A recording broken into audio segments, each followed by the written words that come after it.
Welcome to the Things I Wish I'd Known podcast, where guests share learning from life experiences to help others on the same path.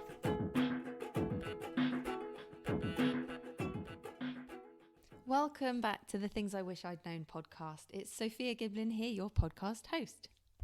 This week, I've been talking to Shamash Alidina, one of the UK's leading mindfulness experts and an author of Mindfulness for Dummies, as well as a number of other books.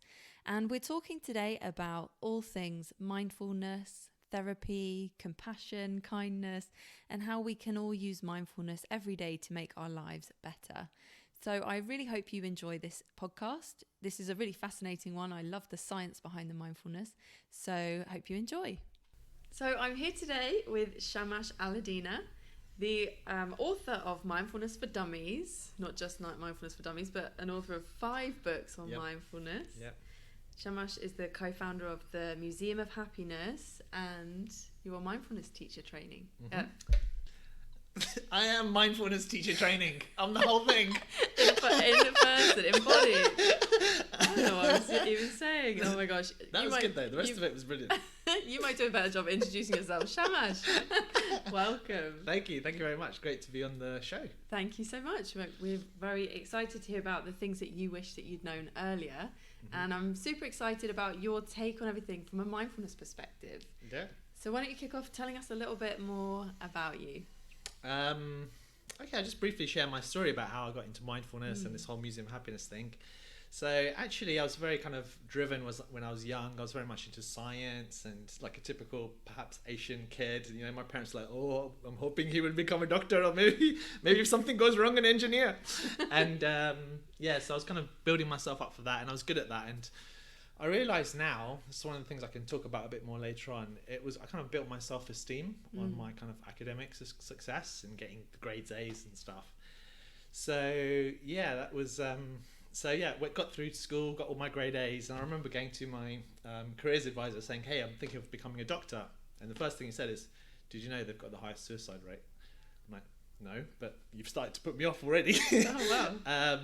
I realised it would be a very kind of challenging profession, so I kind of looked at the list of other things, and I was just basing my decision on money, actually. So the highest kind of thing that I would get the most money was chemical engineering, and it included chemistry, physics, maths, all the things I was good at. So off I went to university, studied chemical engineering, and started to kind of struggle. Like the first year I did well, but when I tried it as a job in the summer, didn't really kind of enjoy it that much.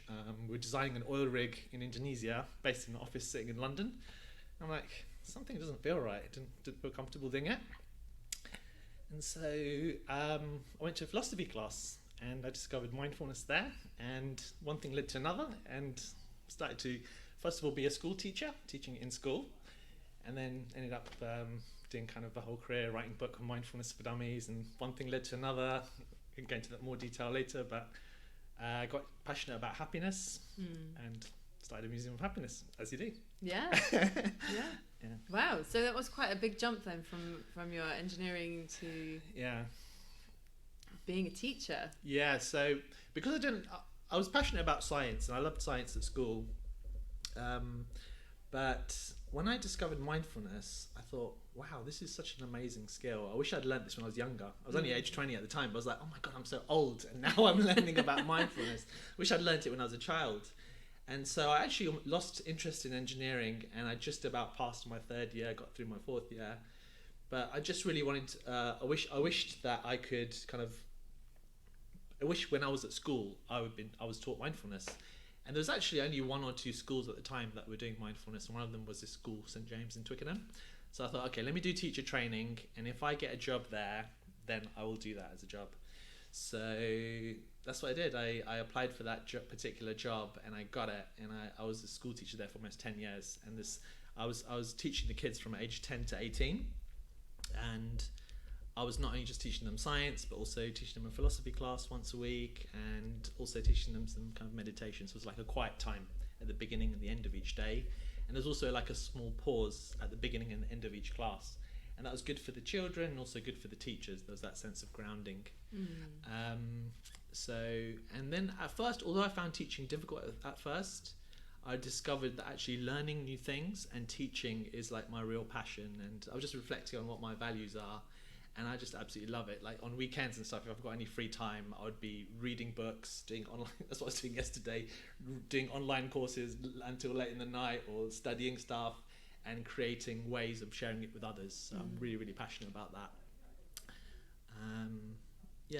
That's how I ended up going from something like chemical engineering, designing Ulrich, to actually being passionate about mindfulness and happiness. The other thing is that about mindfulness is that actually my passion underlying that is science, which is actually a search for what's true and what actually works. And I was very skeptical actually at first in going into the meditation stuff, because I'm like, that just sounds very airy-fairy. But actually, when I started to look at the research and the science and the evidence behind it, I thought, actually, no, this can really make a difference in people's lives. And I continue to be like really passionate about that. Like, if there's something, that a guru says, and if it doesn't match up with what science says, I'll definitely go more with the science, because I want to be able to share things with people that's been found to work. So that's definitely been like an underlying thread. But even below the science, I think, just reflecting on the way here, actually, it's because of I've always searched for what is true, and you can find what is true in physics, or you could find it in metaphysical studies or observing your own mind. We're trying to work out what is actual truth, what is actual reality, and what's most beneficial for people to experience. So that's how I got into it. That's brilliant. And so, well, I have a question for you then about this.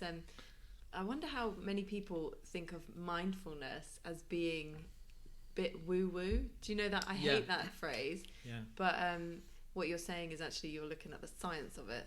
Yeah, so just to explain to you, like, if you research all the different therapies, evidence-based therapies for people who are suffering, which almost is everyone, depression, anxiety, all sorts of kind of mental health challenges, and I can explain later why so many people are struggling with that.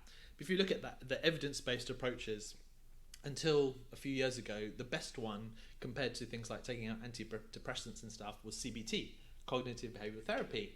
But now more and more research is building on the fact that actually if you train people mindfulness, which is about cultivating a present moment awareness and changing your relationship to your thoughts and your emotions, so you're more like the observer of it rather than being entangled in it, that has so much kind of positive health benefits. So all the science is actually going towards mindfulness, and even I think I read somewhere, I'm not sure if this is true, but like 90 to 95% of therapists have actually been trained in mindfulness or practice mindfulness in some way, because it's so beneficial. And even being something like a therapist, it's so easy to get burnout if you're kind of experiencing people's kind of trauma and difficulties again and again, day after day. So mindfulness can be so helpful for that. Let me just kind of share a little bit about why that is. The human brain, so I'm going to be sharing some information about the latest science I've been reading, and it's a form of therapy called acceptance and commitment therapy. Have you heard of that? I have, yeah. Cool. So the basis of that is that the human mind creates suffering, and it's actually natural for our human brains to create suffering, because if we are like an animal form of brain with this new kind of modern brain fixed on top of it, which is at least 200,000 years old or longer, which is a few seconds in evolution time. So it's very, very new. And basically it's a really bad design in the sense that I could be sitting right here having a lovely time with Sophia on a podcast, and then I suddenly remember, oh no, I left something on at home. I left the cooker on at home or something. And whether that's true or not, just that thought can actually generate a lot of suffering. So our minds can very easily go into the past and the future. A great example I heard yesterday was, imagine if you had a dog and you left your dog outside, you closed the door, you forgot, and the dog was outside in the rain. You open the door in the morning, the dog comes running in, very happy that it's inside now, it's the next day. But if you left your husband or wife locked outside all night in the rain, when you opened the door, they wouldn't come running in, giving you a big hug and be quite so happy. And this is how a human brain is very different to an animal brain, in that it starts thinking about what should have happened, and this was wrong and this was right and I wish this happened. And in our modern day world particularly, there's so much potential for this suffering to be generated. And so mindfulness gives us the skills to first of all notice these stream of thoughts that are coming in our heads, and secondly not taking them to be so true, or at least finding out whether they're helpful or not, and learning the skills to be able to step back from that. And especially in acceptance and commitment therapy, and the theories they're based on, is based on very, very high quality studies, thousands of randomized controlled trials. So I believe it's really the cutting edge science stuff actually, rather than a woo woo. Yeah. Sorry, it's a long answer to your you question, but passionate about that. I think it's really good to know that it is scientific and evidence based, and because I know that personally mindfulness meditation has been so helpful for me, so helpful, like particularly in periods of anxiety. I read The Power of Now by Eckhart Tolle. I'll read it later. No, You've read it. Yeah. Like, no, he doesn't know this book. And it's a good one. It just reminded me of kind of disidentifying myself from the stories. I was telling myself about who I am and what I do. Exactly. But I wonder, I have a question for you then about this, because we can be so attached to the stories because it makes us who we are. How do we get over the fear of not knowing who we are once we disidentify from the story? Interesting. So going back to the acceptance and commitment therapy model, and also in a lot of spiritual traditions, and also even in Eckhart Tolle's book, The Power of Now, what they're saying is that it's not that we don't know who we are, but we're stepping into another form of self. So we've got our physical body self, which is our physical body that we can see and ages and eventually dies. Then we've got the kind of mind self, which is kind of our thoughts and our emotions, which we very much identify with quite naturally, unless we've been taught about this other form of self, which is the observer self. So what we're saying is that rather than identifying with the stream of thoughts and emotions, and the thoughts, because of many different things, but from a survival perspective, if you go back to the cavemen and women, the ones that took lots of risks, the ones that were too positive were the ones that ended up getting eaten by the tigers and eating the dangerous berries, whereas the ones that were a lot less risky kind of hung out at the back of the cave, doing a lot of mating and having lots of kids. So the ones that were more negative were actually the ones that survived. So evolutionary, we have a negativity bias. If you just leave your mind to kind of wonder today, how did today go? If one thing went wrong, you'll be thinking about that rather than the many things that went right. Like, oh my God, it was amazing. I had, tap water running and there was air for breathing and I managed to cross the road without getting injured. We don't think about that, but the one thing that went wrong, like put the wrong colour sock on or something, we'd probably end up, or maybe something a bit more serious than that.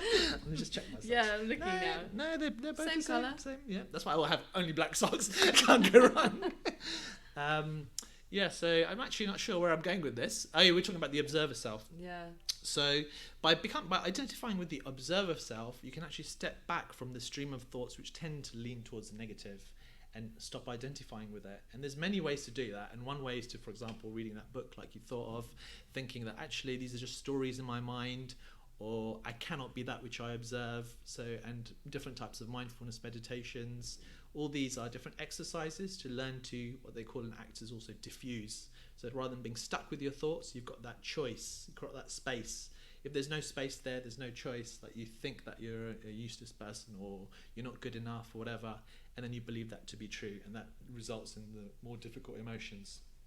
So that's why I think the observer self is a wonderful concept, and it's something that we can all experience because we can hear our thoughts, we can feel our emotions. So there's a part of us that's separate from that. So it's really powerful. Do you think, is there anything about it that kind of, I don't want to say undermines the experience of the individual, because I guess that's what traditional therapy is all about, right? It's let's talk about the problem or, what's happened to you, that we need to talk about it. But actually in mindfulness, we're saying we just need to observe it. Yeah. It's not so much about the content of the thought, it's the relationship to it. Oh. And so, for example, CBT, there's different waves of CBT. So the first wave was behavior therapy, just changing people's behavior. But that was just like treating human beings like kind of animals and just thinking about their behavior.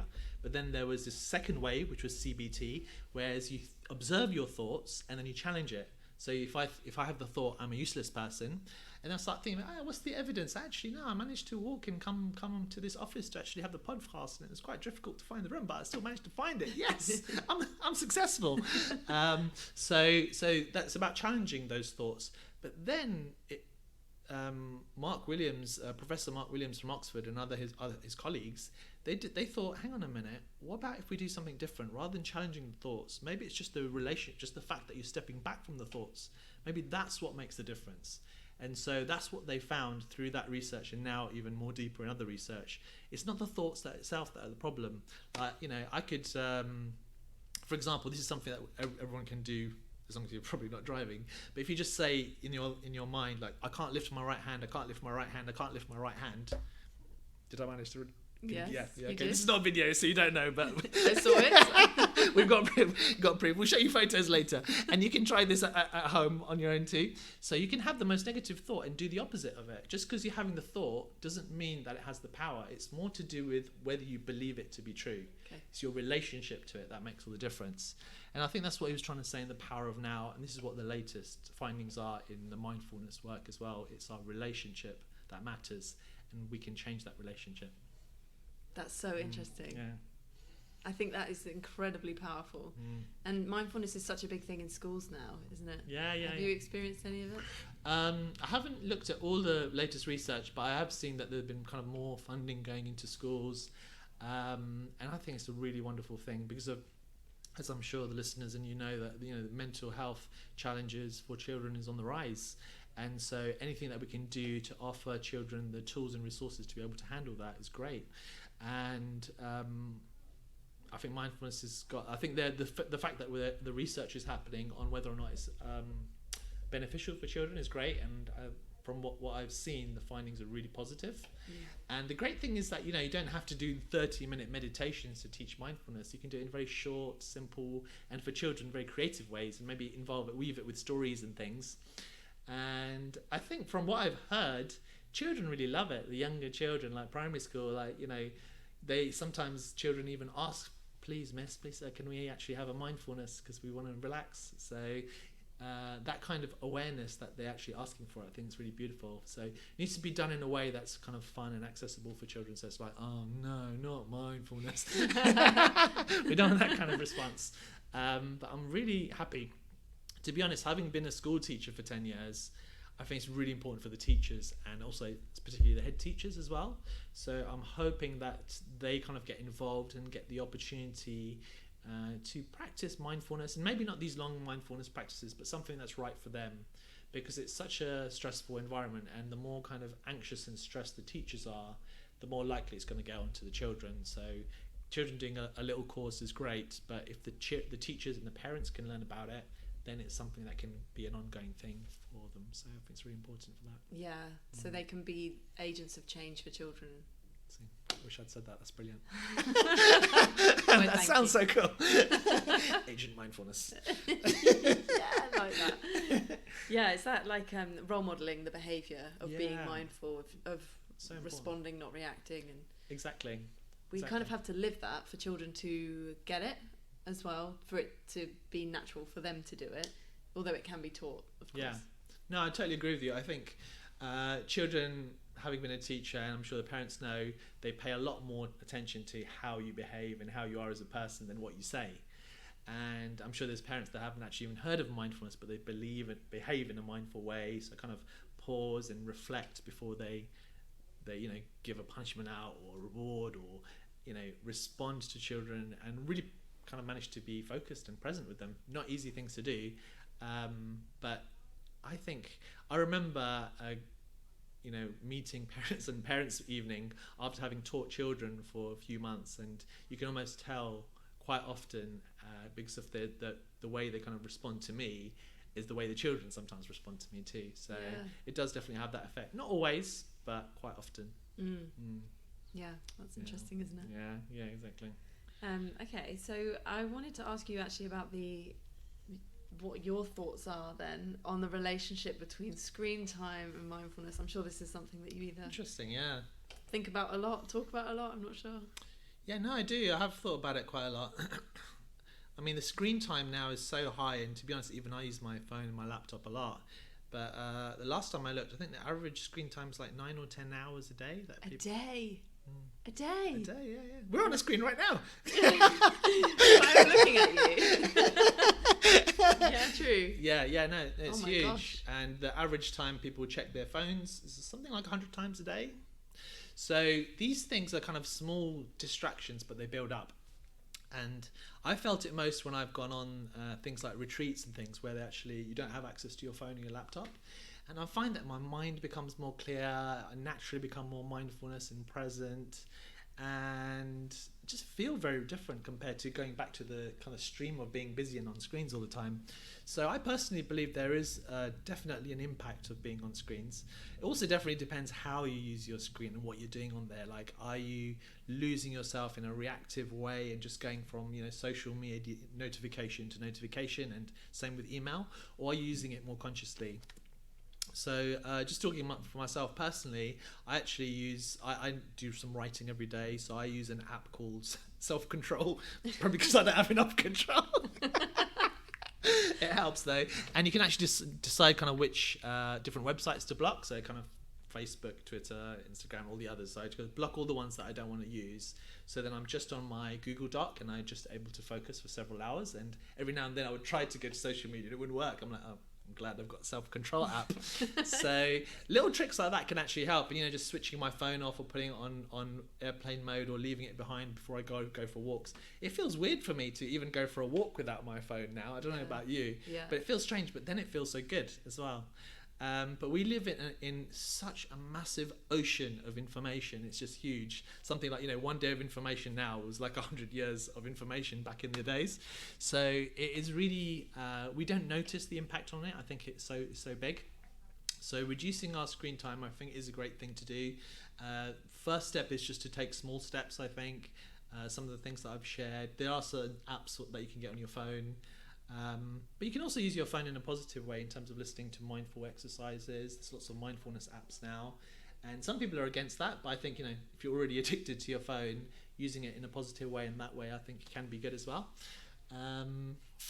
So yeah, it's definitely an issue that we should be more kind of careful about.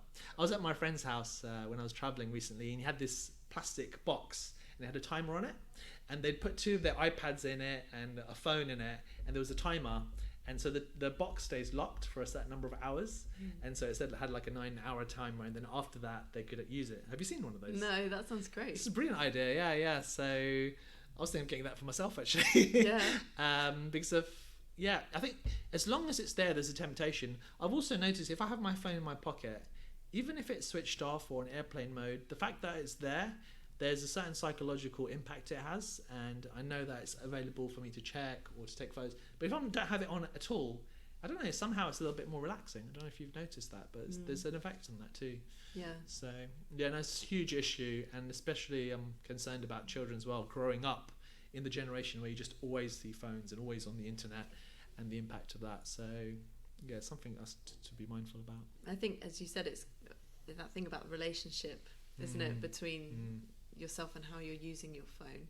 And I read something recently about the signs of anxiety, and that obsessive behaviours can be a result of anxiety, and or like watching things or doing the same things repetitively. So I guess thinking about like OCD or whatever, when we feel like we have control, we feel less anxious. But I'm just imagining what it would have been like for me as a young person when I was struggling with anxiety. If I'd had a phone, I would have been glued to it. I really think that would have been the case. Exactly. And then it kind of puts a barrier between you and relationships and connection with people that you need in times of difficulty. Yeah, that's a really good point. And it's just brought another thing to mind as well I wanted to share. Again, going back to the ACT stuff, Access and Commitment Therapy, is that the founder of it is against this idea of classifying things like this is anxiety, this is depression, this is schizophrenia, because of the kind of the manual that they came up with. There's less and less enthusiasm for the research to continue that. And he says that if we extrapolate the amount of things that they found, by the year 2050, there will be more diseases than there are people in the United States. So something's not quite right. And he says that actually, when you look at all the research, there's actually one or two causes that underline all these different things. And it's a sign that our human brain is working normally. The normal way the human brain works leads to suffering. And it's because of what he says, what is the root of it, which is experiential avoidance. So you're just talking about anxiety. So people will check, have I got anxiety, have I not? But the very desire to avoid the anxiety is what drives the anxiety. Yes. The very desire to avoid sadness is what drives more sadness. So this urge we have to avoid an experience is like putting fuel on fire. But if we start identifying, I've got anxiety and I'm trying to get rid of it, or I've got depression, or I've got this, I've got that, and I'm trying to get rid of it, this is kind of these are the boxes that we're in at the moment, and I think the next wave I'm hoping for the way kind of this world goes in terms of mental health is that actually all these things are because of, as natural normal human beings, we are going to experience these moments of suffering, and that's what it means to be a human being, and we need to learn the skills to be able to be with them in a healthy way. And you don't learn this automatically, you need to be educated in this. So the skills of mindfulness, of being present, what we were saying about stepping back, being the witness, and to accept that, yes, I do feel sad at the moment, and this is what it means to be a human being. So it's just something I wanted to share, which I've been quite passionate about recently. That's really interesting. Yeah. So it's moving away from like labeling. Yeah. Which I would say is probably on the increase because of the awareness at the moment around mental health. The need for a label or a reasoning for a certain feeling or set of feelings might be on the increase. I would have thought. Yeah, I think you may be right. Yeah, and I can see how, in one sense, it could put people's minds at rest. Like, there's something wrong with me. I don't know what's wrong with me. Like, okay, now I know it's this particular label. But actually, it's not something that's wrong with that person. It's the way our human brains work. And when I discovered this actually quite recently, that suffering is actually a natural thing that we go through because of the way our minds work, and we need to use these skills to be with it. I think that makes a lot more sense to me, actually. And the fact that they found that experiential avoidance is at the root cause of everything, from stress to burnout to anxiety to depression to episodes of schizophrenia, so many different things. I think that we're onto something really interesting at the moment. So, yeah. Hopefully it all, sort of comes forward to help more people. Yeah. I think it's being used. Certainly, mindfulness is being used on the National Health Service, going into schools. So I think it's definitely going in that direction. But we've been classifying and putting people in boxes for so many years now. So, and if that's an unhelpful thing for people to do, then it's going to take some time to undo. But yeah, it sounds promising. We'll get there. Yeah, solving all the world's problems in the next exactly. decade. Aren't One we, podcast at a time. Yeah, brilliant. So, talk to us a little bit about the Museum of Happiness, because this is kind of an additional thing that you're doing. Yeah, so I'll share with it. So the idea for this came. So I was volunteering for this event, and it was a Dalai Lama event actually, and I couldn't understand German. It was in Germany, so somebody was translating, and the girl that was translating for me, her dad started the Museum of Nonsense, the Nonsium. So I'm like, what? The Museum of Nonsense? That sounds crazy. She's like, no, it's really successful. It's been going for 20 years. We get coach loads of people from Austria coming. I'm like, brilliant. Sounds so good. And I'd met this new friend Vicky, and we were just thinking of a new project to do, something to do with well-being. And so I first of all came up with the Museum of Laughter, because I'd just done some laughter yoga training. So I googled that didn't exist. But then I kind of thought about it a bit more seriously. I'm like, what about a museum for happiness? Especially because I saw a advert for a fizzy drink that will not be named, but the advert was something like drink happiness or spread happiness or something, and it was people drinking this can with 13 spoons of sugar and fizzy water. And I thought, these marketing companies, they're using the word happiness in a way that I think is not helpful. So maybe we can challenge them by using the same word happiness to teach things that actually are helpful. So that's when I kind of combined the two, Googled Museum of Happiness, it didn't exist. So I thought, okay, let's do an event. So we did one or two or three events actually. We had 20 people, 30 people, 40 people. So I thought, next one we might have 50 people. So we're hoping for 50 people in Spinterfields Market, but it went viral on Facebook. So 1 million people saw it, and we had 10,000 people. Wow. I'm like, friend, Vicky, we got this many people. And I think she was still drunk from New Year's Eve, because it was just before New Year's Eve. She's like, oh yeah, amazing. I'm like, you don't get it. We got 10,000 people coming. 10,000. Yeah, exactly. So I maxed out my credit card and I funded that event. And I was really glad that I did, because we had these, we had so much media attention and the BBC and so many people came. I thought, okay, most of them were free tickets. I thought, oh, maybe they won't come, but actually a lot of them did come. And we had this wonderful event, and then we were invited to move into a back of a cafe, the Canvas Cafe in Shoreditch, to actually start a kind of a mini permanent Museum of Happiness. So we did that for a year.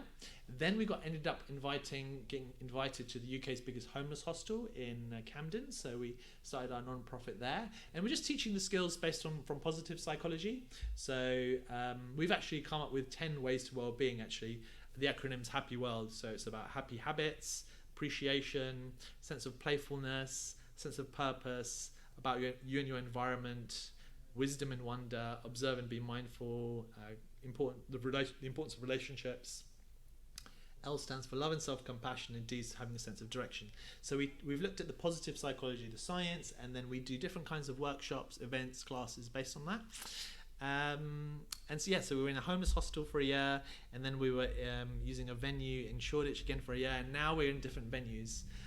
And we're now thinking of maybe even starting some sort of retreat centre, something in nature. Having spent quite a lot of time in nature in the last few weeks, we're thinking actually it'd be nice to get people out of the city.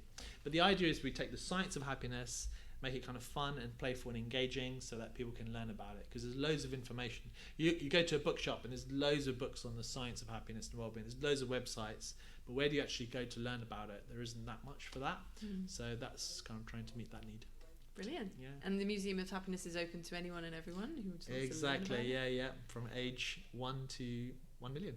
1 million. A 1 million year old. 1 million year olds. I want to meet this person. Exactly. What's your secret? Not to happiness.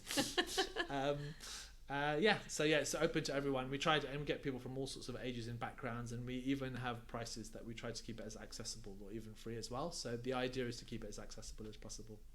Lovely.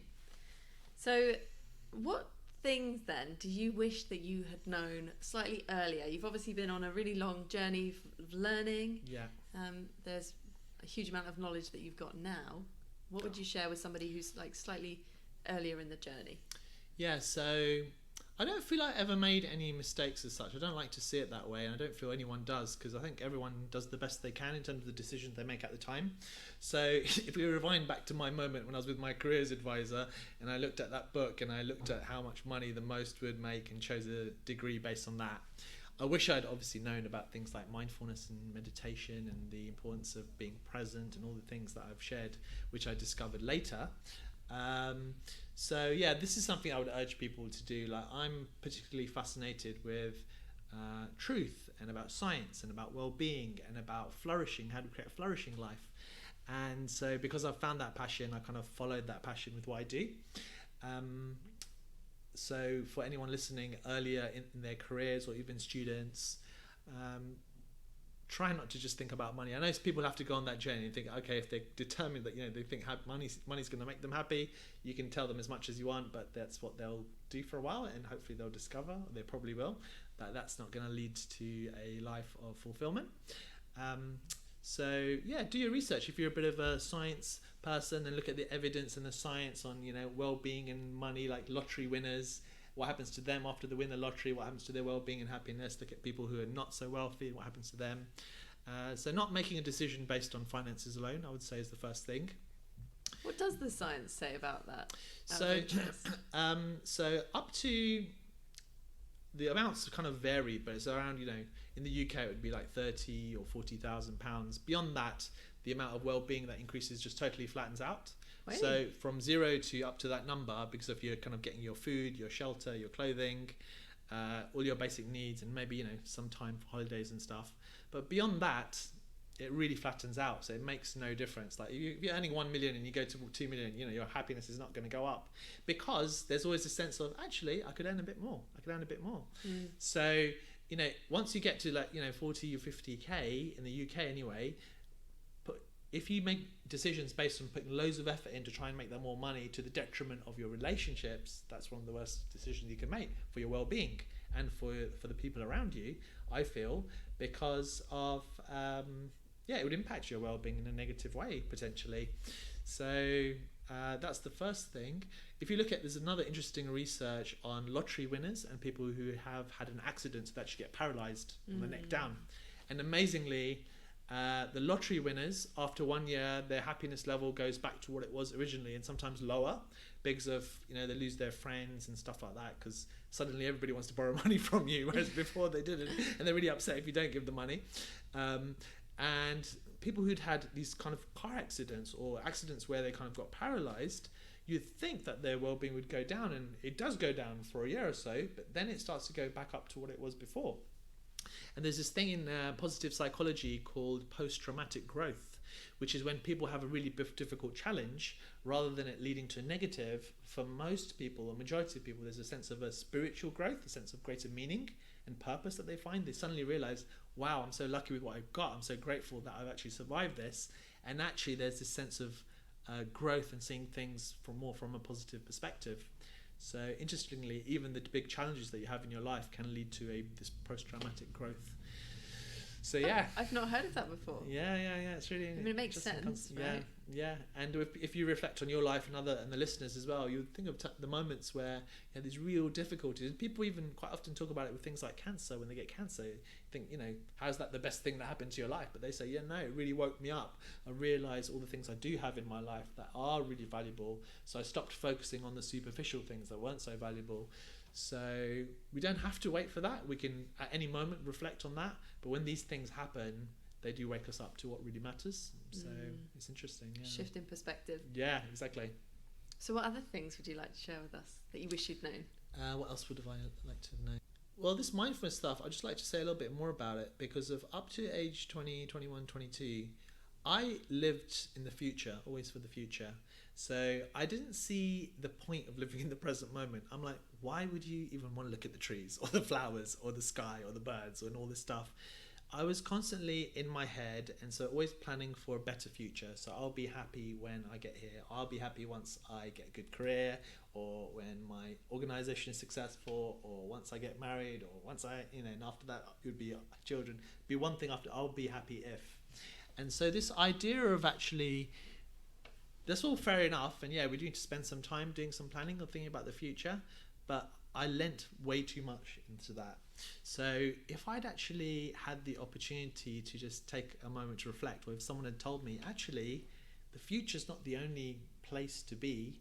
In fact, the future never comes. You never actually get there. And as soon as you get there, you realize you can get the latest gadget or the latest holiday, but what happens at the end of that? Like, what next? So reflecting on learning to take pleasure, to savor what they say in positive psychology, the present moment, something as simple as a lovely glass of water, taking the moment to savor these small things makes a really big difference. And talking about small things, this is another thing that I've discovered in the last year, which I wish I'd learned before, which is how powerful small things or tiny steps are. I know for habits, like every year, every time we come to a new year, people make these New Year resolutions, and most people break them. And it's not to do with people's motivation, because motivation is always going up and down for everyone, but it's to do with how you design your life. And so taking small steps, doing small things in a positive way regularly can make a huge difference. It has an exponential effect. And we know this for, savings. If you save a small amount of money, but it happens every month, it actually has this kind of exponential growth, and you can end up with a lot of money, great savings. And it's same with our lives, where habits that we cultivate are almost like creating kind of a compound interest for our own well-being and the people around us. So doing small things like, exercising for 30 minutes a day, even if it's something like walking, doing one act of kindness every day, doing a little bit of mindful breathing, eating mindfully, doing these kinds of simple acts which are kind to other people or to ourselves, they really have this compound effect and lead to more and more well-being. But the compound effect can also go the other way as well, in that if we take tiny steps to not take positive actions, to not doing acts of kindness and all the other things that I've mentioned, but not really doing them all, perhaps leaning towards comfort rather than leaning towards the edge of our comfort boundaries, I think that can have a bit of a negative impact too. So the tiny steps is another one. A third one, having studied happiness, looking at happiness a lot, I think one of the mistakes that I make, and maybe others as well, is our definition of happiness and thinking of happiness as feeling good. So if you look at our society, it's constantly, like I just shared how one big company uses the word happiness, but if you look at the end of any Disney movie, they always live happily ever after. Happiness is something like, although we have 5 or 6 core emotions, people focus and fixate ourselves as if we have to have this emotion all the time. And that's unhealthy. We need to be able to accept the whole range of emotions. So rather than to say to our child, I just want you to be happy, they can't be happy all the time actually. And so you're giving them a goal that's maybe unrealistic. So a nice definition of happiness that I like to use now is leading a life which is rich, full and meaningful. So we're taking steps in the direction of what is in line with my values, being mindful as I can as I go through that journey. And yes, there's going to be difficulties and challenges and sadness and anxiety and all these things. That doesn't mean I'm doing anything wrong. It just means that I'm living my life to the best of my ability, and I can use my skills of mindfulness and my friends and family to help me, support me through those difficult challenges. But to cultivate a rich, full and meaningful life is, I think, for me, a much more wonderful definition of happiness, and something that's possible to do in every moment. I like that a lot. Yeah. That feels like a really nice reframing of happiness. And as you were saying that, I was just thinking, what am I not tolerating because of the vision of happiness that I might hold for myself. Interesting. Yeah. Because I recently did some really interesting body work therapy called somatic experiencing. Have you ever heard of it? I've heard of it. Yeah. So it's kind of like the concept that the body holds on to trauma and feelings that are suppressed. Definitely. So when you're a child, you're told to stop being silly or stop crying or whatever, that your body you kind of just swallow the feelings and it's held on a cellular level within your body. And what you do in somatic experiencing is that you have to breathe and feel the feelings, no matter how scary they are. Good. And if you don't, that we don't want to feel them because it doesn't feel nice, but once you have felt them, then they can move through. Brilliant. You don't have to feel them anymore. That's brilliant. Yeah. I think it's absolutely, from everything I've seen on trauma research, there's a famous book on it called The Body Keeps the Score. Yes. And so this idea that it's the body is where trauma is held, and I think we all have traumas of different levels, and it links very much to the basic science I was talking earlier about experiential avoidance. We have these difficult feelings, but we're told we have to be happy all the time, so we don't go there. But with a caring therapist and creating that environment to allow that experience to come up, and I think it can really help with physical ailments too. I know one of my friends had a lot of physical difficulties, and then as that person actually dealt with the trauma and allowed herself to actually feel it, the physical ailments disappeared too, interestingly. Isn't that amazing? Yeah, so I think there's a lot of that happening as well. Did you find it really helpful and powerful? Yes. In that sense? Yeah. Like, and how many sessions incredible. Was it? Is it I did instant or 3 sessions, but in the sessions it's about an hour and a half of breathing Great. and feeling. Yeah. But it's really incredible what comes up. So it's almost like your body takes over, and you do this breath, this cyclical breath, and your body just starts to shake. Yeah. And like honestly, some of the tension that I was feeling, like at times felt like there was like real tension around my throat. Yeah. And in my shoulders. And the lady I was working with said, if you're feeling the shoulders, just move them out. But what we can do as kids is, if we want to reach out for a hug and we're not given one, we can just hold the tension in our shoulders. And I thought, isn't that... Wow. I feel like giving you a hug right now. Oh. I mean, I'm all right. I breathed right it out. But like how we would never think about that. Yeah. Right? And I think... I'm not a parent myself, so I can't comment on what it's like to be a parent. Are you a parent? No. So as far as I know. Oh, we're gonna get some emails in now. To the podcast. Now I'm sweating. I'm getting some trauma. So I know parents have got like a super tough job of raising children, having jobs, looking after houses, all of that stuff, and then the biggest job of all, looking after little people's emotional well-being. And sure, if you've not had a great experience of it yourself, then you're just going to use that blueprint to parent your children. But I think that so if you have experienced trauma, we've all had those experiences. Definitely. For sure, every single one of us has been told to swallow our feelings at some point. But knowing that you can actually do something about it in the present, in the here and the now, is what I think is the message that everybody listening to this podcast needs to hear. I hope so, yeah. And that's through mindfulness, acceptance, compassion. Exactly. Mindfulness, acceptance, compassion, stepping back from your thoughts, so being the observer of your thoughts, and then being reflecting on your values, and then taking meaningful action on those values. I think that's something, it's a beautiful model and a way for living.